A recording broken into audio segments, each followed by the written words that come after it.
Whoa. Yeah.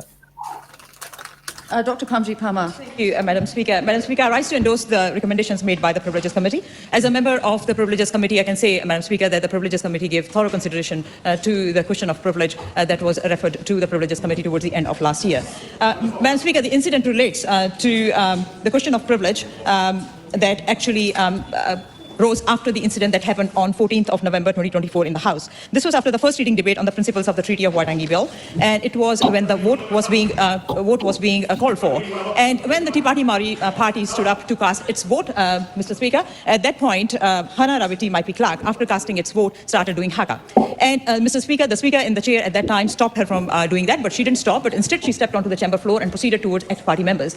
And as she proceeded towards ACT Party members, the Speaker rose on his feet. And still that didn't make any difference. And in the meantime, two other members of the party, Party Māori Party, Debbie Ngarewa-Packer and Rawiri Waititi, they also left their seats and joined Ms. Maipi-Clarke. And they faced towards ACT Party members, and in that Haka, Mr. Speaker, in that Haka, Ms. Ngarewa-Packer made hand gestures similar to a finger gun. And this wasn't just once. Towards the end of that Haka, again, she repeated the gesture and simulated a firing motion.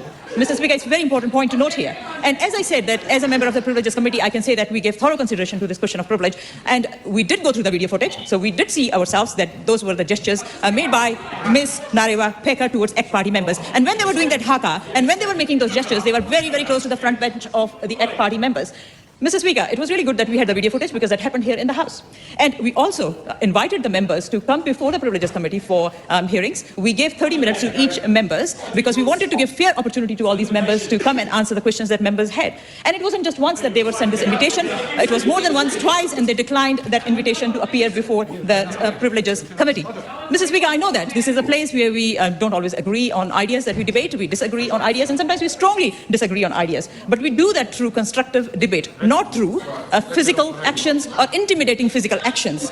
Mr. Speaker, and to use the excuse, and then to use the excuse that the actions were display of expression of political debate, as done by Ms. Ngarewa-Packer in her written response to the committee, is hugely, hugely concerning. Because, Mr. Speaker, this is not the first time we have been debating bills in this House which are categorized as controversial by some. Just give you some examples, Mr. Speaker, give you some examples. We have had end-of-life choice, we have had abortion legislation, and these are the kind of examples, Mr. Speaker, where members in this House were divided to the extent that members were on the extreme ends of the spectrum. There were members, those who were really, really supportive. There were members, those who were strongly against these legislations. And some of the members in this House, those who were against those legislations, were on the basis of their religious beliefs. And we know, Mr. Speaker, so many acts of violence around the world happen because of people's religious, cultural beliefs. And despite, Mr. Speaker, that, we all debated those issues in a way we should be debating in this House. So, Mr. Speaker, there is no excuse for that kind of physical and intimidating behavior in this House.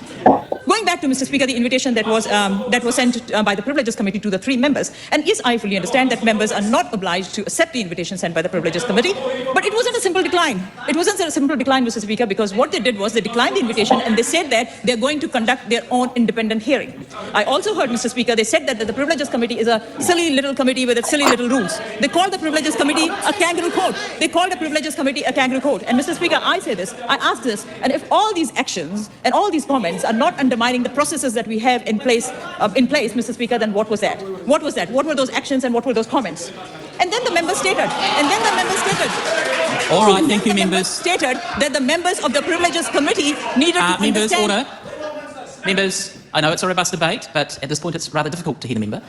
Dr. Parmjeet Parmer. Thank you, Mr. Speaker. Mr. Speaker, and then the members stated that the members of the Privileges Committee needed to understand Tikanga Māori, playing the race card. So, Mr. Speaker, they started playing the race card, only to shift and deflect the accountability for their misconduct. And, Mr. Speaker, they did their best to shift the narrative.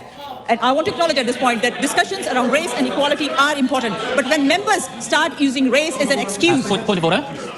Order. Excuse me, there is a point of order. Simon Ford. Speaker, the second time in this debate, I raised to make a point of order asking that you consider that member Takata Ferris's comments to this member that she is in the wrong country. I find that deeply offensive. I'm sure that the other members of this House would find that deeply offensive. I think it's likely to bring the House into disorder. I would ask that you seek an apology from that member, Mr. Speaker. Thank you, Mr. Court. Ricardo Menendez-March. Yeah, just for clarification, that's, and I guess I was quite close to the member that he was referring to, and that's not what the Takata Ferris said. He said it was that the member was in Māori country, and I think it's a really fair reflection. Are we allowed to say that? Kia ora. Thank you, members. Look, it is a robust debate, and at the same time, we do need to be respectful of each other. The difficulty, of course, from this perspective is it's very difficult to hear when the House is in a state where there is a lot of volume. So I do ask that members reflect on what their interjections are, but at the same time, that we have a level of decorum so that we're able to all hear both the person who's making the call and the interjections, which should be short and also relevant. Dr. Parmjeet Parmer. Thank you, Mr. Speaker. So, Mr. Speaker, I was saying that by playing the race card, they have been trying to shift the narrative. Mr. Speaker, I want to acknowledge that discussions around race and equality are important, but when members of Parliament start using race as an excuse, that is damaging. That is embarrassing for the communities. And that's why, Mr. Speaker, I also strongly reject what Māori Party said in their written response, and that was that the appropriate or inappropriate use of Haka, point of order. including whether Excuse the me, expression the member will resume his seat. We have a point of order. Taku te Whiris. One of the simplest understandings of Te Tiriti o Waitangi that this House should know is that it has nothing to do with race. Thank you, Mr. Ferris. That is an order. No, I can deal with this myself. Thank you, Mr. Court. That is not a point of order. That is a matter that could be raised in debate. I invite Dr. Parmer to resume her speech. Thank you, Mr. Speaker. Mr. Speaker, and that's why I strongly reject the assertion which was made by the Māori Party in their written response, saying that the appropriateness or inappropriateness of Haka, including whether the expression of Haka amounts to intimidation, should be actually decided by a Maori expert. Why, Mr. Speaker? Te Pāti Māori Party is part of this democratically elected parliament. They get all their entitlements according to the rules of this parliament. So when it comes to misconduct, Mr. Speaker, how can we have different standards for them? Mr. Speaker, if we start applying different standards to members of parliament on the basis of their ethnicity, on the basis of their cultural beliefs, Mr. Speaker, we will have double standards in this House, and that is not going to be acceptable. Mr. Speaker, displaying reckless behaviour and then playing the race card is concerning. Displaying disorderly behaviour and then taking pride in that is hugely concerning. The members there should look around and see that this House is made up of members, those who come from so many different cultural backgrounds, ethnic backgrounds. We all don't look the same.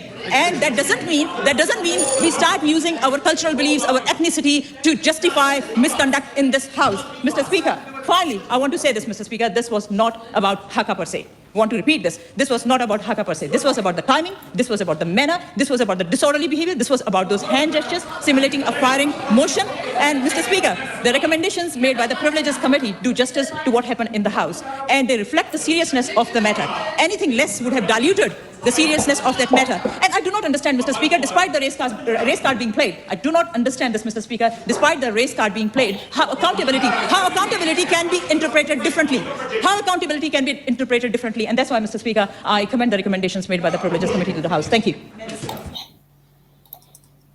Oh my God, like, Simon Court is like, but I want to put in my 2 cents worth to guide your opinion, Mr. Speaker. I agree with our chat that he needs to sit down and shut up. We're sick of his shit. Yeah. The irony of pointing out all the different people from different backgrounds and ethnicities in the House and not recognising that that's a consequence of this treaty that we're talking about. Exactly. That's the thing. Like, yeah, she keeps trying to say that it's not about race, but it is. It absolutely is. Yeah.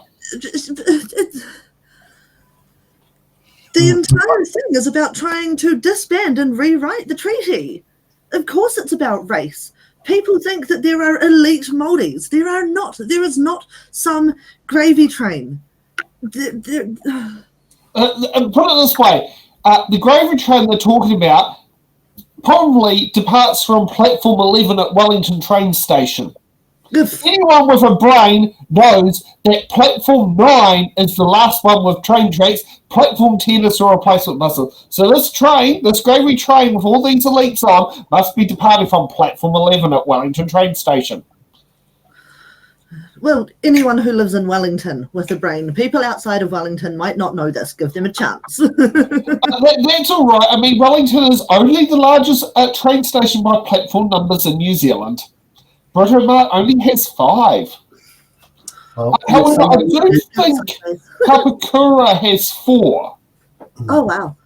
And the new station at Pukekohe, I think, has 4 platforms. I can remember catching Intercity Rail. Wow. Oh, now that's really actually showing your age. Yeah. That will be the Silver Fern. It was great. More than just Auckland to Wellington. There was in City Rail, lots of places. I mean, you could go to that place called Rotorua, which, what's it called? The tracks have grown over. Oh, wow. Yeah, and I think that once they'd ripped out all the trees, they didn't need the trains anymore. Yeah. Yeah, well, I mean, I don't know. It wasn't the last years of the Rotorua line was mainly passenger, not freight. Yeah. Almost all of our first railway were to extract trees. Well, it was actually, ironically, was one of the three proposed lines. They went with the southern option. But the northern option of building a railway line from Wellington to Palmerston North was looking at going up the Akatara Valley, and it actually looked at the fact that the Akatara Valley had the biggest logging revenue income potential. Oh, wow. I have to say, this is what we do when we want to avoid saying nasty words about the person we've just heard talking. Yeah, we go on a tangent. Hold on. Look, you can read it this time.